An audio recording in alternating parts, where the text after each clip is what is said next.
Bulletin की शुरुआत करते हुए सबसे पहले आपको बता दें कि उत्तराखंड के मुख्यमंत्री सोमवार को हरिद्वार दौरे पर रहे, जहां उन्होंने ब्रह्म निवास आश्रम में 50वां निर्वाण दिवस समागम कार्यक्रम में हिस्सा लिया है। कार्यक्रम के बाद मीडिया से मुखातिब होते हुए सीएम पुष्कर सिंह धामी ने लगातार हो रही बारिश और भूस्खलन पर कहा कि आपदा प्रबंधन के लिए एनडीआरएफ, एसडीआरएफ, जिला अधिकारियों और पुलिस के अधिकारियों को निर्देशित किया गया है। सभी लोग समन्वय बनाकर काम कर रहे हैं और सभी को आवश्यक दिशा निर्देश भी दिए गए हैं। इस दौरान एनसीपी विधायक जितेंद्र आव्हाड के बयान पर मुख्यमंत्री पुष्कर सिंह धामी ने कहा कि माननीय न्यायालय ने भी उस पर अपना फैसला सुना दिया है और निश्चित रूप से उस समय की सरकार ने बहुत ही ज्यादा तुष्टीकरण की राजनीति की। तुष्टीकरण की नीति उनकी हमेशा से रही है।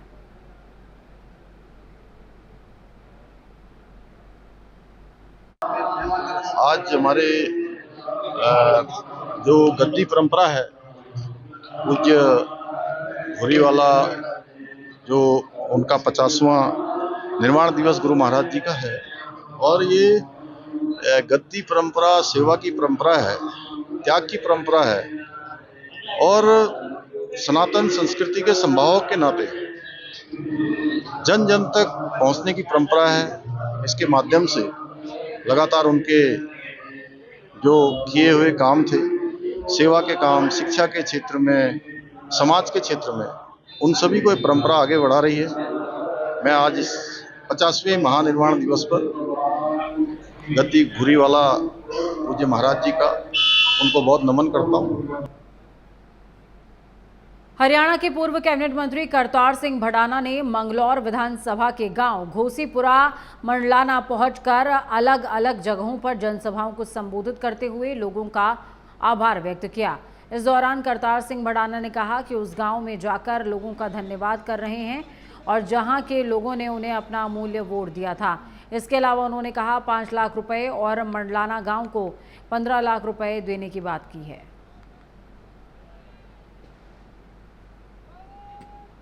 मेरे बुजुर्गों का आशीर्वाद, मेरे हम उम्रों का प्यार, साथ और बच्चों के लिए दुआ मालिक से करता हूँ, बुलंदियाँ दें और जीवन में दुख ना दें। अब ये तो बुद्धिजीव आपको दिख रहा है कि मेरे को जो भी मिलता है ना, चाहे यहाँ मिले चाहे बाहर मिले, आते जाते, क्योंकि मैया पे यहाँ पे उद्धार होता है, देवभूमि है। खबर देहरादून से है, जहां पर उत्तराखंड के पर्वतीय क्षेत्रों की बंजर भूमि अब आत्मनिर्भरता और सामूहिक प्रगति की मिसाल बनेगी, जिसको लेकर आज सहकारिता मंत्री डॉक्टर धन सिंह रावत ने वीर माधो सिंह भंडारी सामूहिक सहकारी खेती योजना का शुभारंभ किया। इस मौके पर मंत्री ने किसानों के साथ खेती भी की। दरअसल विकासखंड में करीबन 170 नाली भूमि पर विकसित की जा रही और यह परियोजना उत्तराखंड के बंजर खेतों को आबाद करने का आदर्श मॉडल बनकर उभर रही है। साथ ही यहां मिलेट्स और फूलों की खेती की जाएगी, जिससे न केवल भूमि का पुनर्जीवन होगा बल्कि स्थानीय किसानों को आय का नया जरिया भी मिलेगा। इस योजना के अंतर्गत किसानों को एक क्लस्टर मॉडल में संगठित करते हुए सामूहिक खेती की जा रही है। देखिए, आज मुझे बताते हुए बड़ी खुशी हो रही है कि हमारे पाबो ब्लॉक में चोपड़ा और पाली गांव के बीच में वीर माधो सिंह भंडारी जी की जो क्लस्टर खेती योजना है कोऑपरेटिव विभाग की, ये इन तीनों गांव में आज इसका शुभारंभ हो गया है। हमारा ढिकाली गांव की भी ज़मीन यहाँ पे है, चोपड़ा गांव की भी यहाँ पे है और पाली गांव की भी। और 170 नाली ज़मीन पे जो है काम हो रहा है और मैं कह सकता हूँ कि ये पहाड़ के लिए बहुत वरदान सिद्ध होगी और जो हमारी सरकार की एक महत्वाकांक्षी योजना है, हमारे मुख्यमंत्री जी और हमारे सहकारिता विभाग और हम लोगों ने एक ड्रीम प्रोजेक्ट है कि पहाड़ में जो खेती बंजर हो रही है उसमें वीर माधो सिंह भंडारी जी के नाम पे एक सामूहिक खेती का जो हमने अभियान चलाया है, आज पावो ब्लॉक में इसका शुभारंभ है। उत्तराखंड के पहाड़ों में कल देर रात से हो रही भारी बारिश के चलते हरिद्वार में गंगा का जलस्तर लगातार बढ़ता जा रहा है। आपको बता दें कि गंगा इस समय अपने चेतावनी स्तर से मात्र 10 सेंटीमीटर नीचे बह रही है, जिसके चलते गंगा के तराई वाले क्षेत्र में रह रहे लोगों को अलर्ट कर दिया गया है। सभी को गंगा से दूरी बनाए रखने के लिए कहा गया और सुरक्षित जगहों पर शरण लेने के लिए भी कहा जा रहा है। उत्तर प्रदेश सिंचाई विभाग के इंजीनियर हरीश कुमार ने बताया कि हालांकि गंगा अभी अपने चेतावनी स्तर से थोड़ी नीचे बह रही है, लेकिन जिस तरह से लगातार गंगा का जलस्तर बढ़ रहा है, इससे विभाग की ओर से लगातार गंगा का जलस्तर मॉनिटर भी किया जा रहा है।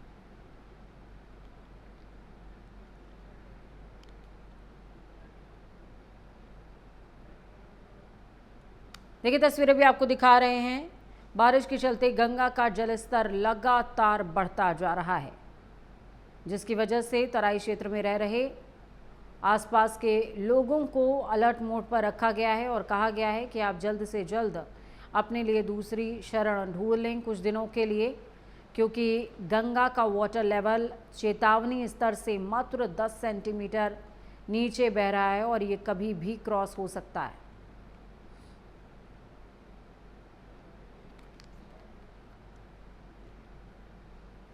हर हर बम बम के नारों के बीच आज कैलाश यात्रा पर जाने वाला चौथा जत्था रुद्रपुर पहुंचा। इस जत्थे ने कुछ देर विश्राम किया और उसके बाद टनकपुर के लिए रवाना हो गया। आपको बताते चले कि ये जत्था आज रात टनकपुर विश्राम करेगा और मंगलवार टनकपुर से कैलाश यात्रा के लिए रवाना हो जाएगा। 5 साल बाद शुरू हुई कैलाश मानसरोवर यात्रा को लेकर श्रद्धालुओं में जबरदस्त उत्साह देखने को मिल रहा है। इस चौथे जत्थे में उत्तर प्रदेश, बंगाल, राजस्थान, छत्तीसगढ़, गुजरात जैसे तमाम राज्यों के 48 श्रद्धालु शामिल हैं और इस बार कैलाश मानसरोवर यात्रा 25 अगस्त तक चलने वाली है। कैलाश मानसरोवर दर्शन के लिए 4 जुलाई को पहला जत्था उत्तराखंड के रास्ते निकला था। हम सभी शिव भक्त एक दूसरे का उत्साह बढ़ाते हुए जा रहे हैं और किसी के मन में कोई इफ एंड बट्स नहीं है। सब यही कि हम एक दूसरे का हेल्प करते हुए जाएंगे और जो हमारे साथ एलोज हैं और जो हमारे हेल्पफुल है और जो हमको रास्ते में इतना सम्मान देते हुए जा रहे हैं, इन सब हमारा उत्साह ही बढ़ा रहे हैं। और किसी को जरा भी ये नहीं है कि हमको बारिश मिलेगी या कुछ परेशानी होने वाली, कोई सोच भी नहीं रहा इस बारे में। बस शिव जी की भक्ति, शिव जी को याद करते हुए हम सब बढ़े जा रहे हैं। उत्तराखंड बीजेपी के प्रदेश अध्यक्ष महेंद्र भट्ट के जन्मदिन के मौके पर रुड़की की बीजेपी जिला अध्यक्ष मधु सिंह और ओबीसी मोर्चा के अध्यक्ष राकेश गिरी ने अनेकों बीजेपी कार्यकर्ताओं के साथ मिलकर रुड़की के सिविल अस्पताल में भर्ती मरीजों को फल वितरण किया है। इस मौके पर जिला अध्यक्ष डॉक्टर मधु सिंह ने कहा कि महेंद्र भट्ट का संगठन के प्रति समर्पण और सभी बीजेपी कार्यकर्ताओं को साथ लेकर चलना ही सबसे बड़ी ताकत है। उन्होंने ये भी कहा कि महेंद्र भट्ट ने हमेशा कार्यकर्ताओं को समाज के लिए प्रेरित किया, हर मौके को सेवा पर्व के रूप में मनाने का संदेश देते आए हैं, इसीलिए सभी बीजेपी के कार्यकर्ता उनके दीर्घायु होने की कामना करते हैं।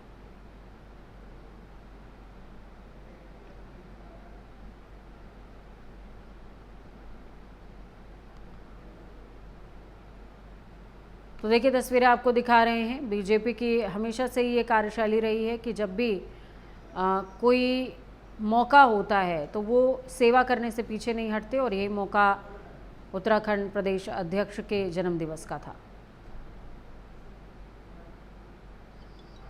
आज हमारे प्रदेश के यशस्वी प्रदेश अध्यक्ष, राज्यसभा सांसद आदरणीय महेंद्र भट्ट जी का जन्म दिवस है। उसी उपलक्ष्य में हम एक सेवा के रूप में यहाँ पर आए हैं। हमने यहाँ जनरल वार्ड में जो मरीज हैं उन्हें फल वितरण किए हैं और इससे पूर्व हमने कुछ आश्रम में फल और मिठाई वितरण की है, पौधा लगाया है। बस इसका मकसद एक ही है कि हमारे प्रदेश अध्यक्ष दीर्घायु हो, शतायु और प्रदेश की जिस तरह से सेवा कर रहे हैं वो निरंतर जारी रहे। इसी के लिए शुभकामनाएं। प्रदेश अध्यक्ष जी को बहुत बहुत बधाई जन्मदिवस। उत्तराखंड में आज सुबह से ही भारी बारिश का दौर जारी है। इस बीच मौसम विज्ञान केंद्र देहरादून की ओर से जारी पूर्वानुमान, जिसके अनुसार नैनीताल, चंपावत और बागेश्वर जिले के कुछ इलाकों में भारी से भारी बारिश का ऑरेंज अलर्ट जारी किया गया है। इसके अलावा अन्य जिलों में भी तेज दौर की बारिश होने के आसार हैं। तो वहीं प्रदेश में 5 अगस्त को भी मानसून सक्रिय रहेगा और कई जनपदों में मध्यम से तेज बारिश देखने को मिल सकती है। मौसम विज्ञान केंद्र के वैज्ञानिक रोहित थपलियाल ने बताया है कि 5 अगस्त तक प्रदेश भर में तेज बारिश का दौर जारी रहने की संभावना है। खासकर पर्वतीय इलाकों में भारी बारिश होने से परेशानियां बढ़ सकती हैं। उन्होंने लैंडस्लाइड वाले क्षेत्रों और नदी नालों में न जाने की सलाह दी है। इसके साथ ही हिदायत देते हुए कहा कि ज़रूरी ना हो तो पर्वतीय इलाकों में यात्रा करने से बचें। पिछले 24 घंटों में उत्तराखंड में अधिकांश स्थानों पे हल्की से मध्यम वर्षा दर्ज की गई है, जबकि कहीं कहीं भारी से लेके बहुत भारी वर्षा भी मिली है। आगे पूर्वानुमान की बात करें, 4 और 5 तारीख को उत्तराखंड में अधिकांश स्थानों पे हल्की से मध्यम वर्षा मिलने की संभावना है।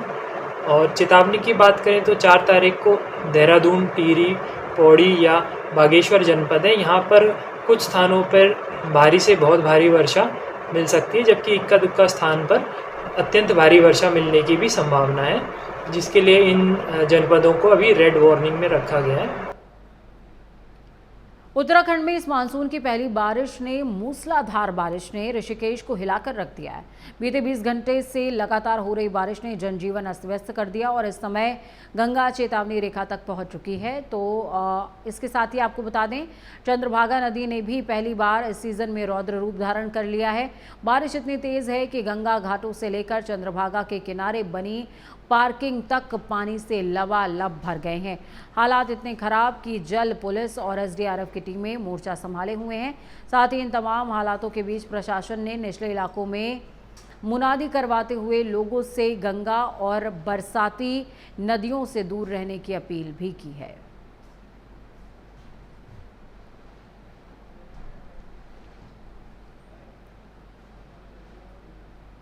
आज गौचर में महिला मंगल और युवाओं ने वन पंचायत भट्टनगर में केदारनाथ वन प्रभाग धनपुर रेंज की ओर से हरेला पर्व के तहत मिशन हरियाली ही हरियाली के संरक्षक हरीश निहाल और युवाओं ने पौधारोपण कार्यक्रम का आयोजन किया, जिसमें ग्रामीणों ने वन विभाग के साथ मिलकर लगभग 300 से ज़्यादा बांज के पौधों का पौधारोपण किया है।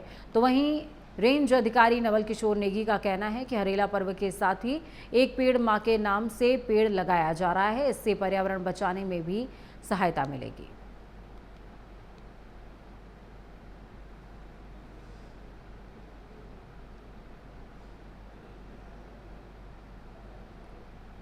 मुख्यमंत्री पुष्कर सिंह धामी ने मानसून की तैयारी को लेकर सभी जिलाधिकारियों के साथ बैठक करी है। इस बैठक में विभिन्न विभागों के अधिकारियों के अलावा पीडब्ल्यूडी सचिव पंकज कुमार पांडे भी मौजूद रहे। उन्होंने कहा कि मुख्यमंत्री की इस बैठक में किसी भी मेजर रोड के ब्लॉक होने की कोई सूचना नहीं है। ग्रामीण क्षेत्र के 60 संपर्क मार्ग जरूर टूटे हुए हैं, जिन्हें दुरुस्त करने का काम किया जा रहा है। उन्होंने कहा कि बारिश का जो अनुमान था उसके अनुसार ही बारिश हो रही है और पूरी तैयारी है। आपको ये बताते चलें कि इससे पहले मुख्यमंत्री ने सभी जिलों के डीएम के साथ बैठक भी की थी। लगातार बारिश होती है तो सड़कों को खोलने में थोड़ा टाइम लगता है, ये उन्होंने दोहराया है। कई जगहों पर जब नए लैंडस्लाइड होते हैं तो थोड़ी दिक्कत होती है। हमारी टीम पूरी तरह से मुस्तैद है, जो मशीनें हैं सब जगहों पर काम कर रही हैं। बारिश का जो अनुमान था पहले से, उस हिसाब से ही बारिश हो रही है। हम लोग की पूरी तैयारी है और सुबह माननीय मुख्यमंत्री जी ने मीटिंग ली थी, उसमें सारे डीएम्स के साथ मीटिंग थी, मैं भी था उसमें। तो उसमें 1-2 जगह को छोड़ के कोई मेजर रोड बंद नहीं बताई गई है। उसमें जो विलेज रोड्स हैं उनके बारे में ज़रूर कहीं कहीं पे बात आ रही है। करीब 60 के आसपास हैं सड़कें जो वर्तमान में बंद हैं, जिन पे काम चल रहा है, क्योंकि लगातार बारिश हो रही होती तो खोलने में थोड़ा टाइम लग जाता हम लोगों को। बट बाकी सारी रोड ठीक चल रही हैं और कई जगह पर नए जब स्लाइड आते हैं तो उनको भी हम लोग को देखने में थोड़ा सा मैनेज करने में थोड़ा टाइम लगता है। पूरी हमारी टीम मुस्तैद है, हमारी जो मशीनें हैं, जो हमारे मैन पावर है, पूरे जो भी महत्वपूर्ण मार्ग हैं उनमें सब में काम कर रहे हैं वो लोग और लगातार ब्रीफिंग करते रहते हैं। अभी मैंने सुबह एक मीटिंग भी की थी तो उसमें भी डिस्कशन किया था हमने, हमारी जो हायर लेवल की टीम उनसे हमने डिस्कस किया था। कोटद्वार से एक बड़े हादसे की खबर सामने आई है, जहां पर एक मैक्स वाहन पर बड़े बोल्डर गिरने से हादसा हो गया। आपको बता दें कि सिद्धबली मंदिर से करीब हुए इस हादसे में 2 लोगों की मौके पर ही मौत हो गई, जबकि 7 लोगों के घायल होने की खबर है, जिसके बाद घायलों को बेस चिकित्सालय में लाया गया, जहां से 2 की गंभीर स्थिति को देखते हुए उन्हें एम्स ऋषिकेश के लिए रेफर किया गया।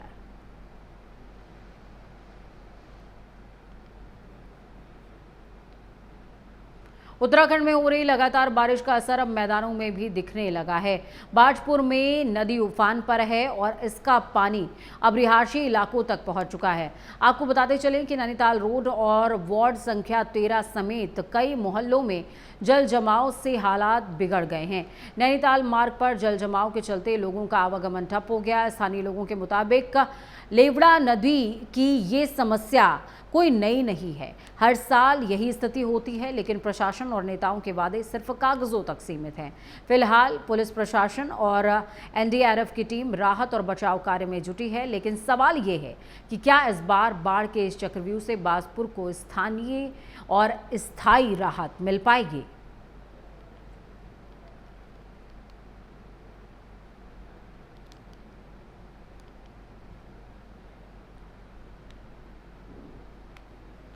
पिथौरागढ़ में भारी बारिश और भूस्खलन से जनजीवन बुरी तरीके से प्रभावित हो गया है। आपको बता दें, जहां थल मनुस्यारी मोटर मार्ग पर रातीगाड़ के पास मलबा और बोल्डर गिरने से सड़क पूरी तरीके से बंद हो गई। तो वहीं मार्ग बंद होने से मनुस्यारी और आसपास के क्षेत्रों का संपर्क जिला मुख्यालय से कट गया है। इसी के साथ ही मनुस्यारी और धारचूला क्षेत्र में तेज बारिश और भूस्खलन की घटनाएं सामने आई हैं, जिसके चलते स्थानीय प्रशासन का जेसीबी मशीनों के जरिए बंद मार्ग को खोलने का काम जारी है। इसके साथ ही मौसम विभाग ने अगले 24 घंटों में पिथौरागढ़, बागेश्वर और चंपावत जिलों में भारी से बहुत भारी बारिश का अलर्ट भी जारी किया है।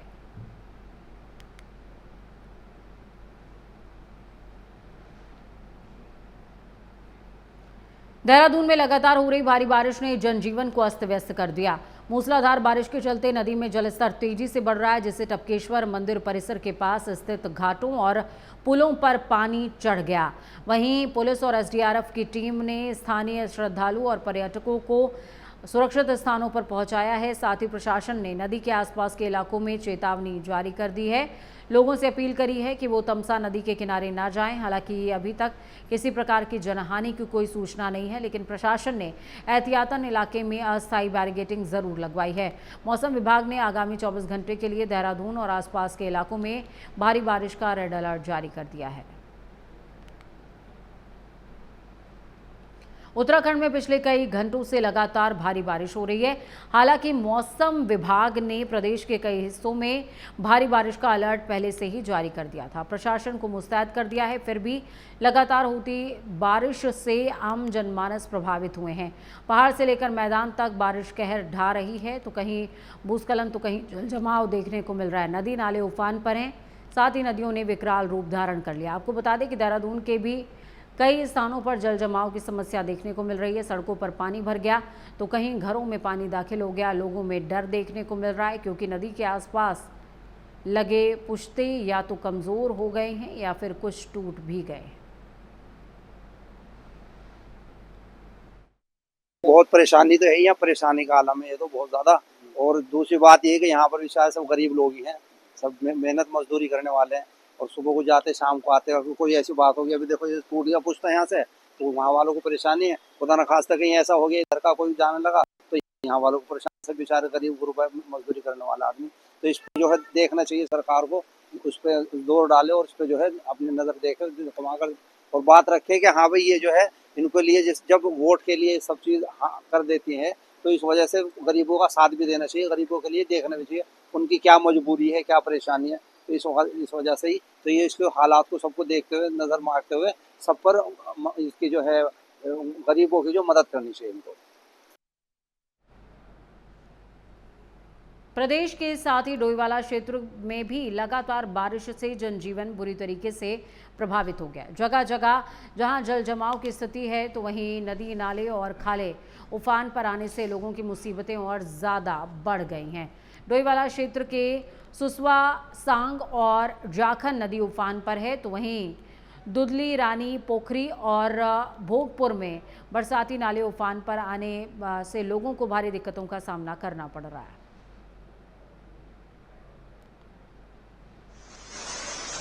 लगातार बारिश है और बारिश के कारण जहां जनजीवन अस्त व्यस्त है, तो वहीं नदी नाले खाले भी बहुत ज़्यादा उफान पर हैं। मैं इस समय खड़ा हूँ सुसवा नदी के बुलावाला पुल पर, और ये सुसवा नदी है जो कि लगातार सुबह से उफान पर है।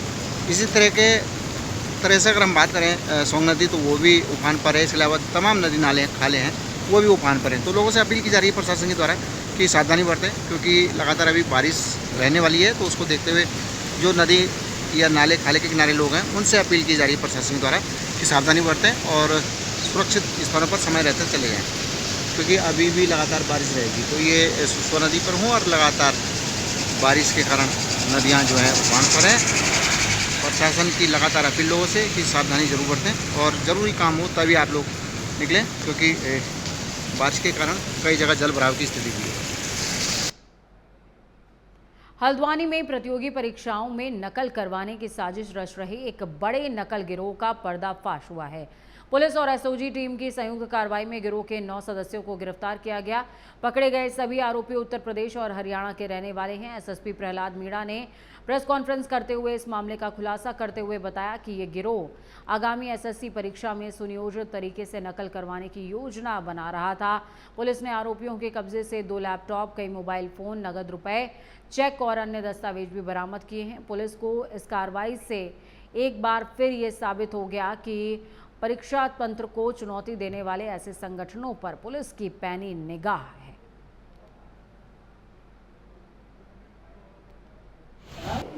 देखिए, पिछले कुछ सालों में उत्तराखंड के कुछ जो एग्ज़ाम है उनमें नकल के मामले आए थे। इसके बाद माननीय मुख्यमंत्री जी के द्वारा एक नकल विरोधी कानून बनाया गया और जो आगामी एग्ज़ाम उनको लेके एक वृहत दिशा निर्देश दिए गए हैं। इसी दिशा निर्देशों के क्रम में जब भी कोई एग्ज़ाम होता है तो स्थानीय पुलिस के द्वारा ऐसी एग्ज़ाम में हेराफेरी को रोकने के लिए काफ़ी सारे प्रिकॉशंस लिए जाते हैं। हमारी जो पुलिस की टीम है कंटिन्यूस सर्विलांस करती है, कंटिन्यूस इंटेलिजेंस कलेक्शन करती है कि कोई एग्ज़ाम में किसी तरीके की हेराफेरी तो नहीं हो रही है। पिछले हफ्ते हमें एक सूचना मिली थी कि जो एसएससी का एग्ज़ाम होने वाला है उसमें कुछ लोग हेराफेरी करने की तैयारी कर रहे हैं। इस सूचना के आधार पर जो पुलिस ने अपना सर्विलांस और जो है सीसीटीवी जो है उनको देखना शुरू किया और पुलिस को रामपुर रोड के एक होटल की सूचना मिली। उस होटल में जब रेड की गई तो कुछ संदिग्ध लोग वहाँ पकड़े गए।